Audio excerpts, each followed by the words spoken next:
From most hated woman in Britain to Queen Consort standing right there at the coronation. I mean, that's quite the journey, isn't it? It really is. Probably one of the most extraordinary transformations in recent royal history.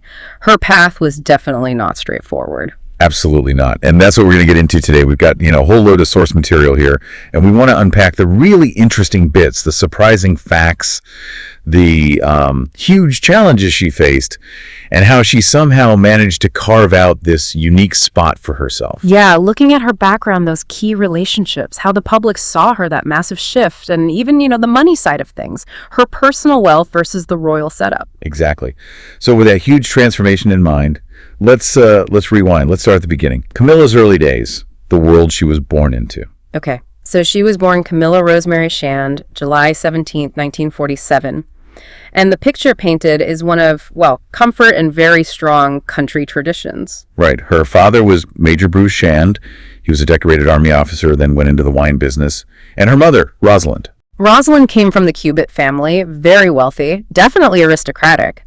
And this background, it really shaped who she was early on. How so? Well, the material we looked at describes her as the classic country girl. Witty, apparently, loved horses and seemed, fiercely grounded. So not someone seeking the limelight initially? Not at all. Her early life was pretty discreet, upper class, think polo matches, hunting, that sort of quiet luxury, not flashy. It's interesting you say fiercely grounded. Yeah. How do you think that specific quality, maybe combined with that upper-class discretion, helped her later, when things got, incredibly public and difficult? That's a really good point. I think looking at the sources, it seems like it was exactly that combination, that inherent groundedness plus maybe a bit of that traditional upper-class keep calm and carry on thing. Right, a certain stoicism. Exactly. It wasn't about making a big fuss or seeking attention. It was more about sort of quiet duty, keeping things private. And that inner strength built up early on must have been crucial when the media storm hit later. Fascinating. So these very private roots are about to collide with a very, very public destiny. And it happens, as these things often do, in that same sort of milieu, right? Yeah. That country life. Yeah, the fateful meeting with Prince Charles. It was 1970 at a polo match. Introduced by a mutual friend, wasn't it? Lucia Santa Cruz. That's right, daughter of the Chilean ambassador. And the accounts, they all talk about this instant chemistry. What was the attraction, according to sources? Charles was apparently really taking with her humor, her naturalness, how easy she was to be around. And for Camilla, it was perhaps predictably the royal mystique. The timing. Yeah, the timing was definitely off. Charles had his naval duties, he was sent away, and so whatever was starting there didn't really have a chance to, properly develop at that point. And that off timing, as you call it, really opened the door for other things to happen, didn't it? It wasn't just Charles's life moving on. No, absolutely. While Charles was away, Camilla rekindled things with Andrew Parker Bowles. Andrew Parker Bowles, another army officer, also from that aristocratic circle. And there's that interesting connection with Princess Anne, too. Yes, he and Princess Anne had dated previously. So, it's quite an intertwined social set. Definitely. So Camilla and Andrew get married. They did in 1973. Big society wedding. Princess Anne was even there. Camilla becomes Mrs. Parker Bowles. And a mother. Right. She has her two children, Tom and Laura, and for a long time, that's her public identity. Mrs. Parker Bowles, mother, country wife. But underneath all that connection with Charles, it just never seemed to completely go away. The sources really emphasize this enduring emotional bond. It somehow survived their respective marriages, huge scandals, media onslaughts, everything. How did it survive? That's the million-dollar question, isn't it? Especially given the storm that was about to break. Yeah. Because that bond was about to be tested like never before. Oh, absolutely. We're talking about the mid-90s now. And if that bond was resilient, it needed to be. Because Princess Diana's 1995 interview, it changed everything. That famous line. There were 3 of us in this marriage. It just detonated. The public reaction was volcanic. And the focus, the blame, it landed squarely on Camilla. The world was stunned. I can barely imagine what that must have felt like, the sheer intensity of that backlash. So how did Camilla handle it? What did she do?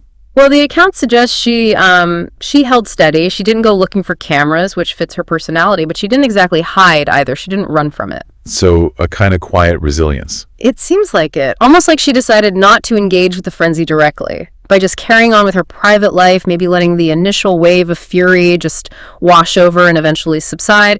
It was a long game. A very long game. Years of just enduring it, the negative press, the mockery, the public anger, especially with Diana being so beloved. Exactly. She weathered years of really intense public backlash, constant media scrutiny, and just this coldness from a nation still grieving Diana.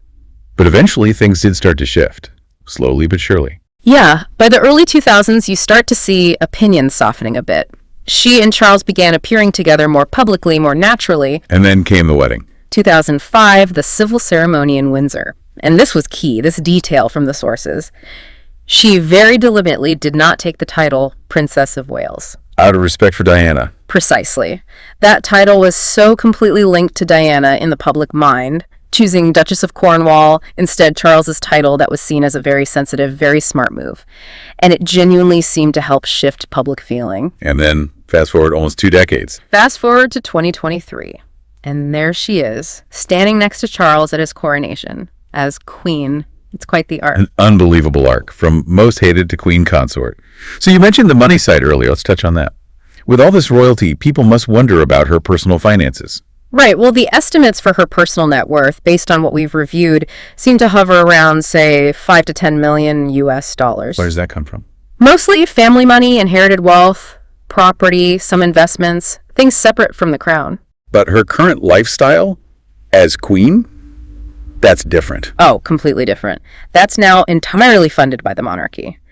Through the sovereign grant, mainly that's the government payment for official duties, palace upkeep, etc., and other royal assets. So she has access to all the royal residences' transport. Exactly. Clarence House, Highgrove, Balmoral, royal travel, the whole setup needed for her official duties. It's fully supported by the institution. And it's worth pointing out, her personal wealth is quite small compared to some other royals. Yeah, absolutely. Compared to King Charles himself or Prince William, whose wealth comes largely from those huge duchy estates, Cornwall and Lancaster, which generate massive private incomes, her personal $5-10 million is, relatively modest in that context. Which kind of tracks with what the sources suggest about her personality, doesn't it?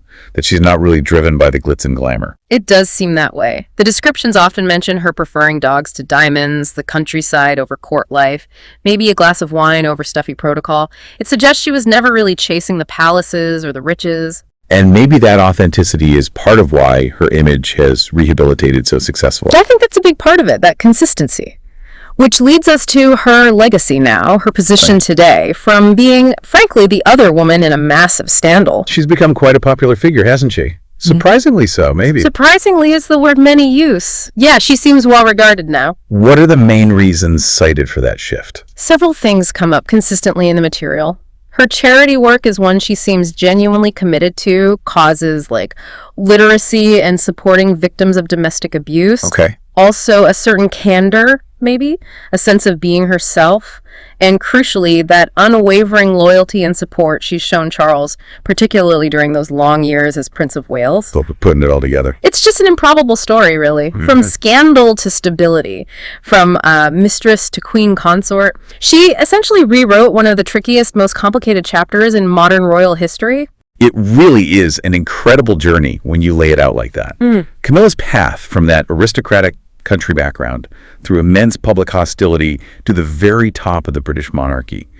It's a staggering transformation. Absolutely. And it really makes you think, doesn't it, about things like perseverance, staying true to yourself, even when public opinion is just overwhelmingly negative. It certainly does, and maybe it prompts a bigger question, too. What does her eventual acceptance, her current popularity, tell us about the monarchy itself? Or even about us, the public? About forgiveness, second chances, how we view people in the spotlight over time. Definitely food for thought. How perceptions of character, duty, and even scandal can evolve, especially within that unique, very public world of royalty.